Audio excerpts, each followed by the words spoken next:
Hey, what's up guys? Welcome back. Kellen here with Droid Life, back with a new edition of This Is My Android. So for those of you that have been following along with the site and the channel for a while, you know that we started this in February. And so we kicked it off in February as a way to share with you what our current phone is, because we get that question a lot, our current setup, maybe icon packs or wallpapers or something we're using, some favorite apps and things like that. And a lot of you always just kind of want to know what phone we're using and why we've settled on that. And so since we did the initial one in February, this has really been the first time I've officially changed off of the Moto X 2nd Gen, which was featured in that video. So we thought it was time for a new one. So if we go back though, if we talk about the Moto X for a second and the fact that it was featured, I kept coming back to that phone after even reviewing the Nexus 6 and the Droid Turbo, and there maybe was something else in between there. And basically what stuck with me there was the customization of the leather on the back, the performance, the experience with stock Android, and obviously the suite of software that Motorola throws on top of there, like Moto Display. And so it was going to take something special to get me off of that, even with its terrible camera and pretty bad battery life. And I had a feeling it was going to be this phone. And so that does bring us to today. And so this is my Android, and it is the Galaxy S6, which you knew. So this is the gold version. Now, I can't actually tell you why I keep coming back to this silly gold version, but I do. With that said, I am using two different versions. I have the black sapphire, which I call the blue version, and then I also have a gold version. So this one has a T-Mobile SIM in it, and this one has an AT&T SIM in it. So I kind of AT&T SIM. So I kind of jump between the two depending on where I'm going or what I'm up to, or when one battery dies, I switch to the other kind of thing. Right now, I'm currently kind of defaulting back to the gold version. And again, I don't know why. It's kind of tacky. I do sort of like the reflection and change in the color that it does a lot. And I know some of you have noticed that in some of the other videos where you thought I changed the color of the phone mid-video. It's actually just the gold one, and depending on the angle you're looking at. So I am settling on the gold one for whatever weird reason, even though, again, I don't really like gold phones. So why exactly the Galaxy S6, though? I would say it's definitely not the fingerprints that keep popping up there, even though I just wiped it down. The number one reason why I'm using this phone is that right there. So the camera on this phone, it's best in class. It's probably, I would argue, the best camera on any smartphone on the planet. And so that's why I'm settling on this phone. With other phones, the HTC One M9, the G4, you could go back to the Nexus 6 and some of those phones. The performance on all those phones is great. They're all fast. They all have Lollipop. They all work well. Some of them have different features than others, but for the most part, the performance is all fine. They work well. I could live with those phones. And this phone, Samsung toned down. TouchWiz worked on performance, did a whole bunch of stuff to make it a great phone, but it's this. So this is where it stands out for me. So many Android phones for so many years have just had terrible cameras. Samsung's always had pretty good cameras, and this phone just happens to have the best camera. And I'm talking a camera that few can beat, if any. And so since I have a son at home who's just over a year and a half old, I take a lot of pictures of him. And so when I take lots of pictures of my son, I want them to be good. I don't want them to be blurry. I also need the camera to be insanely fast. So because I can do this right here, and then take a picture and it happens instantly, that's why I'm using this phone so often.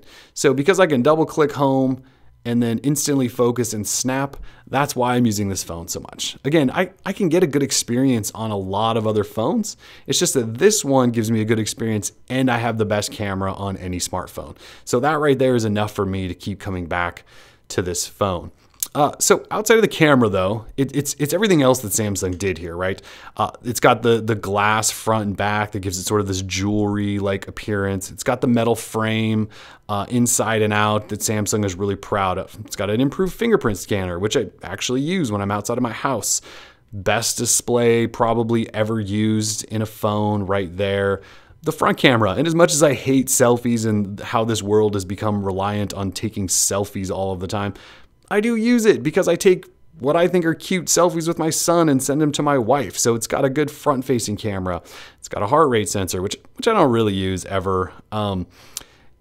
Performance, it's got an octa-core processor. It's amazing. It has 3 gig of RAM. It has lots of storage. This is the 32 gig version. I haven't really upgraded, I don't think. That seems to be enough for me. It's got plenty of storage. It's got the little things like a headphone jack on the bottom, which I really like. There's just all this stuff in here. It's got faster, storage and RAM, and it's got a payment system that, once Samsung launches it, will work with both NFC readers and regular card readers. Samsung tried to do everything with this phone to future-proof it, and so it makes it a great candidate for me because I care about all those new technologies and using the best and stuff that could last me forever. And while I will potentially change off of this phone before the year's up because I always change to new phones, it makes it then a phone that I can recommend to other people to get, and they won't be disappointed anytime soon. So the whole package here really is quite impressive when you look at it. And so I would say that's reason number 2. So we've got camera number 1. Reason number 2 is just the overall package. From the hardware standpoint, it's as future-proof as it gets. And then on the software side, Samsung really tried to dumb down TouchWiz a little bit, not make it so terribly bloaty. And they did a pretty good job with that. So I have to give them props there. The third thing is this is an unlocked phone. And so while Samsung isn't necessarily just selling openly through their website or in carrier channels unlocked versions of this phone, there are plenty ways you can get them. You can import them or you can just buy them from eBay. So I actually bought this as an unlocked version through eBay for less than AT&T and T-Mobile are selling their full price versions. So it's unlocked, doesn't have any carrier branding, doesn't have any carrier bloatware, and I can also take it to T-Mobile or AT&T whenever I want without anyone asking any questions. I just swap a SIM in and it works. So unlocked phones, I've talked about how important they are and how much I enjoy them and how much I think everyone should consider them. And I've got one with the phone that I want to use, and so I can take it anywhere. And it's just an open phone. And so it also will probably get updates a lot faster than some of the other models as well. Although T-Mobile's just got 5.1.1 today and this still doesn't have it. So that argument doesn't completely work. But so that's kind of why I'm using this phone. The camera, the overall package, and then the fact that I can buy this as an unlocked phone at a fairly reasonable price and sort of take it anywhere I want. So Galaxy S6. If we just want to talk quickly about some software. So in the last video, I showed you that I had Nova Launcher and kind of talked through my setup. So I'll do that quickly here and then let you guys sort of weigh in the comments on what your phone is and why you're using it. And so I've got Nova Launcher again. It's just kind of the launcher I go to. I can transfer my setups from phone to phone really quickly. And so that's why I kind of keep coming back. Now I know there's tons of other good launchers out there. It's just when you get used to one and how it works and the fact that, again, I can transfer backups from phone to phone really quickly, it just makes it easy to stick with this one. So I do have Nova Launcher and my setup has changed slightly. So see, my icons are hovering in the middle. There are times when I do keep just 2 dock pages full of icons, but right now I'm sort of going back to the centered approach there. I do have a folder 1 swipe away though with some other apps that I use regularly. The icon pack I'm using is called Polycon. Not necessarily new, but we did just feature it today. So Polycon is a material design sort of themed icon pack. Why I really like it is all the icons do have a slightly tweaked appearance compared to what Google's doing with their material design stuff. So you get some freshness there. I also sort of like, I don't want to call them cartoonish, but they just come off a little cartoony, which I like because they're not just so straight material design, everything we've seen over and over again. There's just something fresh and new about them, which I really appreciate. It's also free. So it's a free icon pack that you can get on Google Play. It's got quite a few icons, at least most of the ones you're probably going to use a lot. It's not the most overwhelming icon experience ever. Again, it's free, so don't expect it to have 3,000 icons, but it does have quite a few with some different color options, as you can see there, for things like the phone.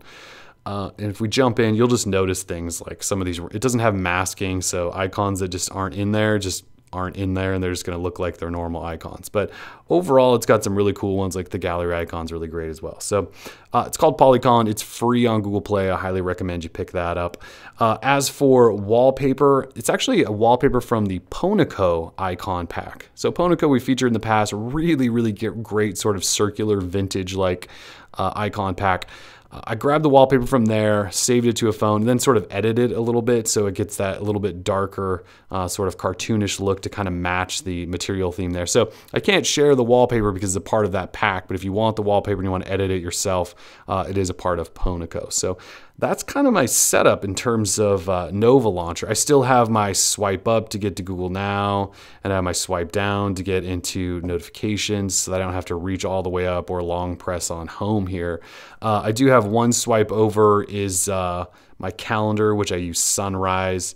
Again, I have two docks, one with a little folder, and I may change the way this looks because it looks kind of goofy when I swipe over. And that's sort of my setup. I know we've talked through maybe walking through an entire setup before, and I may still do that, but I don't really change a lot other than the dock pages. I set up my desktop grid as a 10 by 8, you can see right there.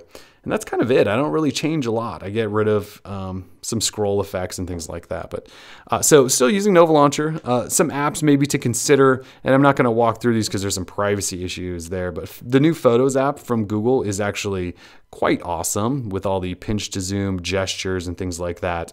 It is a very, very cool app. So if you're not using Google's Photos app, I highly recommend checking it out. It's free, can upload your entire photo library, so you might as well.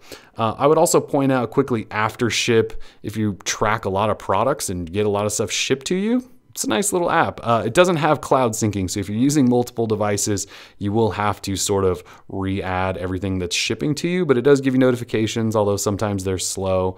If anything, though, it's just a nice way to keep track of all of the stuff you have delivered to you if you get a lot of packages. So just a couple apps to think about: Google's Photos and after ship. So anyways, this is my Android. So again, Galaxy S6, it can't be beat right now in my mind.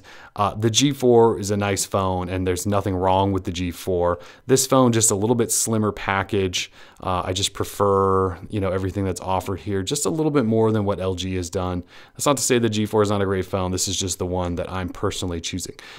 With that said, I'm looking forward to the next Moto X because for 2 years in a row now, we've called it our phone of the year. So I'm really excited to see what Motorola is doing there. Obviously, new Nexus phones on the horizon, potentially one from LG and one from Huawei. That should be awesome. We may even get USB Type-C in one of those. There's actually some really fun stuff coming out ahead. I shouldn't forget about the Note 5. That's coming as well. So lots of really great phones. There was a time when I thought no one could beat the Galaxy S6, and that was shortly after my review. Now that we're seeing the rest of the year shape up, kind of changing my mind a little bit there. So anyways, for now, this is my Android. It's a Galaxy S6. Don't be surprised if in a couple of months from now we get a new one and I'm updating all of this stuff. So if you guys have comments, questions, or wonder why, any other reasons why I've chosen this as my Android, let me know. Otherwise, let me know what yours is in your setup. For now, we're Droid Life. Peace.